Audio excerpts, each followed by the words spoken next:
लेकर आ रहे हैं मनोरंजन का पिटारा।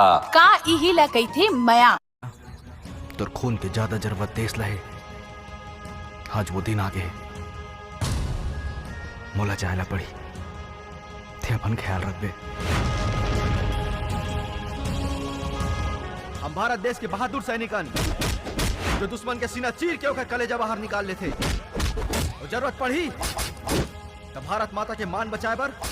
नमस्कार, जय जोहार, जय छत्तीसगढ़। तो आज का न्यू वीडियो के साथ में छत्तीसगढ़ी हॉलीवुड बेहतरीन फिल्म का इहिला कैथे मया, जो कि इनके निर्माता है लखी सुंदरानी, निर्देशक है उत्तम तिवारी। इस फिल्म का हीरो मन कुरैशी और हीरोइन इशिका यादव जी है। इस फिल्म में बहुत सारे कलाकार हैं, जिसमें से उपासना वैष्णव, सलीम अंसारी, प्रदीप शर्मा, अंजलि चौहान, संगीता निषाद, हेमलाल कौशल, शालिनी विश्वकर्मा, विक्रम राज, पिंकी साहू, दीपिका सिंह, आंशल त्रिपाठी निम्न कलाकार है। I love you too mister Majnu के अपार सफलता के बाद का इहिला कैथे मया, जो कि मोहन सुंदरानी की प्रस्तुति, संगीत नितिन दुबे जी, जो कि हॉलीवुड के बेहतरीन फिल्म सिनेमा घर में 15 अगस्त को आपके नजदीकी सिनेमा घर में चलेगी। जो कि इस फिल्म की कहानी है देश के हित के लिए एक इंडियन आर्मी के लिए बनाया गया है, जो कि 15 अगस्त के शुभ मुहूर्त पर नजदीकी सिनेमा घर पर इस फिल्म को चलाया जाएगा। तो आप बिल्कुल अपने नजदीकी सिनेमा घर में जाकर इस फिल्म का आनंद ले सकते हैं, जो कि छत्तीसगढ़ के सबसे बेहतरीन फिल्म है। इनकी ऑडियोग्राफी नीरज वर्मा के द्वारा किया गया है, जो कि देश हित फिल्म है, बहुत ही बेहतरीन फिल्म। एक इंडियन आर्मी के लिए छत्तीसगढ़ी फिल्म सबसे बेहतरीन फिल्म है, जो कि का इहिला करथे मया फिल्म की पूरी बायोग्राफी बताने का प्रयास किए। तो दोस्तों, यह वीडियो आप लोगों को अच्छा लगे तो चैनल को लाइक, शेयर, सब्सक्राइब और बेल आइकन के बटन और साथ ही साथ कमेंट बिल्कुल करें। ऐसी इंटरेस्टिंग वीडियो देखने के लिए चैनल को सब्सक्राइब करें। ऐसे न्यू वीडियो के साथ में मिलते हैं, जब तक के लिए जय हिंद, जय भारत, जय छत्तीसगढ़। दोस्तों, वंदे मातरम।